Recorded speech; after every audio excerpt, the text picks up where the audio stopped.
with a man that needs no introduction, ECW legend, Bill Alfonso. Oh, thanks, Daddy. I'm a legend in my own mind, but I like that. You are a legend, my friend. Thank you for coming on the show. Oh, it's my pleasure to be hooked up with you guys. You guys are treating me like a superstar. You guys are cool. I'm having a better time here than I was on a big market. It was Mancow in Chicago, Daddy. Nice. Wow. Nice. Thank you guys so are really much. cool. Oh, my God. I love getting put over, man. Nice. It feels good, doesn't it? It's such a great feeling, you know? I got Steven Seagal sitting over there, Jim the producer. I got Monty the man. Everything's Gucci. Oh, unbelievable. So, our new introduction song, Aqua Cherry, Straight to the Top. badass. You like that song? Of course I do. You can catch their music on Spotify, iTunes, or where music is sold. And with all those Bill Alfonso fans out there, please support local Long Island music, right? Nice. Exactly. You know, it's tough to become a professional wrestler nowadays, and it's tough to become a musician and make a little bit of money, right? You got to hustle. Yeah. There's thousands of sports entertainers out there. There's only 150 jobs, so it's really hard. Wow. That's a tough biz. Speaking of that, why get into it then? What made you do it?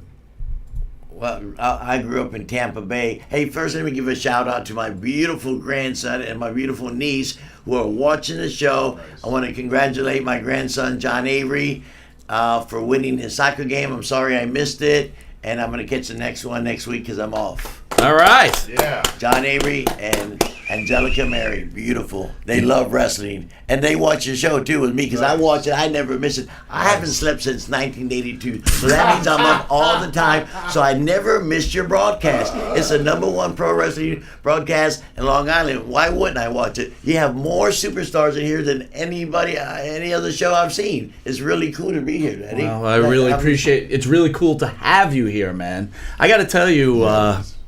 Yeah, I'm just jacked up, man. I'm really me excited too. to have you. Really I excited. was I had like a 2% anxiety when I came in. I said, well, you know, you get butterflies. I don't care if you go to the Madison Square Gardens or to a show. Last night was a little indie show. It's the same. If you lose the butterflies, you lose it. Well, I want to give a shout out to Rosa, who was on before you. Oh, she's beautiful. What not just beautiful, what an incredible person. I mean, Personality's great. Unbelievable. I'd say she's one of the top 10 in the top 10 most beautiful 40-year-old girls on the planet. Yes. To me. Yes. You know, everybody has their taste, but she's my taste. And I'll even go a little further. Beautiful inside and out. Exactly. Yeah. I met her for the first time last night. We had a lot in common because we came from the pro wrestling industry. So we clicked. First time I met her was last night over dinner. We talked. We couldn't stop talking. It was great. She's really cool. She's down to earth. Well, I got to thank her, and I got to thank you again for coming in. So again, why pro wrestling, my friend? I don't know how. I'm blessed. I was lucky. Right time in the right place. I grew up in Tampa Bay, one of the hotbeds of pro wrestling. A lot of guys live there, and I grew up watching it. And I wanted to be a professional wrestler. My first night at the Fort Homer Hessley Armory, I was about 12 years old. My dad got me tickets from a friend of his, and I went, and there was Eddie Graham, Great Malenko, Bobo Brazil, Jack Briscoe, Sailor R. Thomas, all these big stars. And I said, damn, they blew me away. I wanted to be just like them. But I grew up to be 155 pounds, a few pounds more now, but so couldn't get into wrestling at all. It was too small. But I loved the business. And I started meeting some of the guys. I met King Curtis, Rocky Johnson, The Rock's dad, and became friends and started going to get them, running errands for him, and became friends and stuff. And they said, hey, Fonzie, you're a small guy. You'd make a perfect referee. And somehow I just lucked into it. And Rocky Johnson and King Curtis sent me out to Dallas, Texas. And I worked with the Von Erichs. As a referee, they loved me. The Funks. There was 4 territories in Texas. The Amarillo was the Funks territory.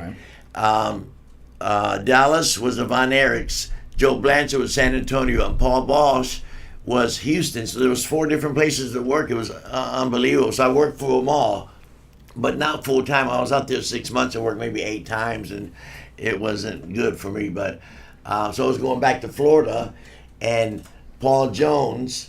He was a big-time wrestler back in the 80s. Who we lost recently. Yes, God bless him. I didn't think you guys would recognize that name. Oh, I didn't know how big. this is as old school as you can get. Really? Absolutely. And we're new school, but as I was telling Rosa, I grew up, Backland, Sammartino at the end, Yeah. Backland, I was on the Superstar tail Grand. end. I broke into business on the tail end of all those, the Sammartinos and the Bobo Brazils Right. and the Sheik, Sabu Zunko, on the tail end of the career. So I worked with those guys. It was real cool. Right. So I was leaving from Texas because I couldn't get a full-time gig, making no money, struggling. Gatorade Zero would be a great sponsor. This episode for us, sponsored by Gatorade Zero. Beautiful, Daddy. I love him. His mic's good, Jim? He's good? Yeah. Okay, perfect. Thank you. So Paul Jones said, "Hey, you going back to Florida? It's a shame you couldn't get a gig here because they had their own referees, David Manning, Bronco Lubitsch, and so on, Yeah. full time." So he said, "Hey, when you get to Florida, go to the wrestling office, and Dusty Rose is the booker, and Jerry Briscoe's the assistant booker. Tell him I sent you. Tell him you're the referee and what you've done." And so I did that. So I went to the wrestling office when I got home. Said Jerry Briscoe. I made an appointment with Jerry, Florida Championship Wrestling with Gordon Soley. And Jerry said, "Oh, you got a nice pedigree. You work for all these guys. But unfortunately, again, there's no room. They had their full-time referees." He said, "But leave your name and number with the downstairs. And if something comes up this summer, we'll give you a call. Or if we run a double shot, if we can use you, we'll use you." So fortunately for me, this was a Monday. And they ran West Palm every Monday. 50 weeks a year. Tampa Tuesday, Miami or Fort Lauderdale on Wednesday, Jacksonville Thursday, Friday and Saturday would be a spot show, could be anywhere in Florida, and Sunday Orlando. It's the repeat. So one of the secondary referees had the three main events in his car they're going to a sold out West Palm Beach arena on Monday night, and Dusty was the boss. So the referee has a flat tire with the three main event guys in a car, sold out building, and he didn't have a spare. So they missed the show. Dusty was livid.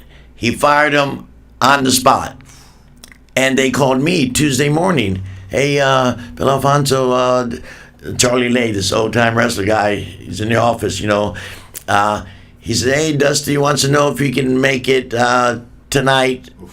And I said, "Yes, sir. What time? 7 o'clock. So I went at 7 o'clock. I worked. And at the end of the night, I did real good. And at the end of the night, Dusty said, 'Hey, can you make tomorrow? And can you make?' So at the end of the week, by Sunday,